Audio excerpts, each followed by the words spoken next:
தமிழகத்தில் காஞ்சிபுரத்திற்கு அடுத்ததாக பட்டு அதிக அளவில் உற்பத்தி செய்யும் இடம்தான் சேலம். கொண்டாலம்பட்டி, நாட்டாமங்கலம், புத்தூர், நெய்க்காரப்பட்டி, மேச்சேரி, சிந்தாமணியூர் என 60க்கும் மேற்பட்ட பகுதிகளில் பட்டு சேலை உற்பத்தி செய்யப்படுகிறது.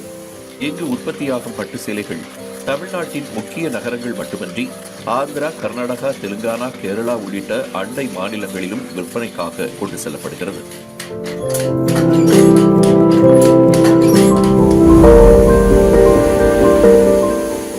இந்நிலையில் கடந்த ஆண்டு 3500 ரூபாய்க்கு விற்கப்பட்ட 1 கிலோ பட்டு நூல் தற்போது 6500 ரூபாய்க்கு விற்கப்படுவதால் அத்தொழிலை மட்டுமே வாழ்வாதாரமாக கொண்டிருக்கும் தொழிலாளர்கள் கடும் பாதிப்பை சந்தித்து வருகிறார்கள்.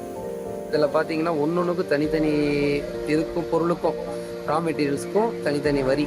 இப்போ எக்ஸாம்பிளுக்கு எடுத்தீங்கன்னா டையிங்க்கு ஒரு வரி, ஜரிகை ஒரு வரி, அதுக்கப்புறம் ஜரிகை ட்விஸ்ட் ஆகிறதுக்கு ஒரு வரி, பாவு ஒரு வரி, பாவு ட்விஸ்ட் ஆகிறதுக்கு ஒரு வரி, இது மாதிரி நிறையா இதுக்கு ஒன்றுக்கும் வரி இருக்கிறதுனால கிட்டத்தட்ட ஒரு 20% வரியிலே போயிடுதுங்க. இது வந்து போய் என்ன ஆகுது, இந்த அத்தியாவசிய பொருளானதில் ஒரு புடவையை வந்து அது பாமர மக்களுக்கு போய் அந்த வரி அதில் விழுவுதுங்க. அந்த விழுவுறப்ப இந்த 20% அவங்க சேர்த்து கொடுத்து வாங்குறாங்க. 70% அதிகரித்த மின் கட்டணம், 40% அதிகரித்த பட்டுச்சேலைக்கான மூலப்பொருட்கள் என மாநில அரசு அடுத்தடுத்த வரி விதிப்பால் பட்டு சேலை விலை பன்மடங்கு அதிகரித்திருக்கிறது. குறைந்தபட்சமாக 3000 தொடங்கி அதிகபட்சமாக 1.25 லட்சம் வரை விற்பனை செய்யப்பட்ட பட்டு சேலைகளின் விலை தற்போது 2 மடங்காக அதிகரித்திருக்கிறது. கடுமையான விலை உயர்வால் விற்பனை குறைந்து பல லட்சம் ரூபாய் மதிப்பிலான பட்டு சேலைகள் தேக்கமடைந்திருக்கின்றன. இந்த தொழிலாளர் நம்ம வந்து இப்போ 2-3 வருஷமாக ரொம்ப நசிஞ்சு போச்சுங்க. புடவை வந்து தயார் பண்ணால் விற்க முடிய மாட்டேங்குது. கடையில் கொடுத்தாலும் சீக்கிரமாக பணமும் வந்து எங்களுக்கு வந்து சேர மாட்டேங்குது. இதனால் வந்து தறிக்காரர்கள் எங்களால் வந்து சரியான பிரகாரம் வந்து வேலை வாய்ப்பு கொடுக்க முடியாமல் நாங்கள்லாம் வந்து ரொம்ப வந்து கஷ்டப்பட்டுட்டு இருக்கிறோம்.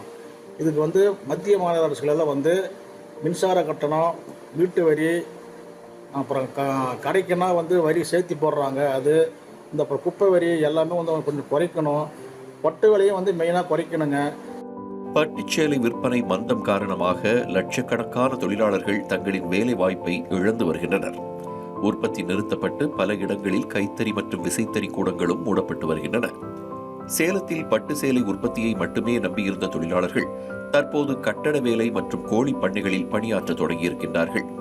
உள்ளாட்சி அமைப்புகள் மீதான தொழில் வரி, குப்பை வரி உள்ளிட்ட 6 வகையிலான வரியை தமிழக அரசு குறைத்தால் மட்டுமே பட்டுத் தொழிலை மீட்டெடுக்க முடியும் என்ற சூழல் நிலவுகிறது.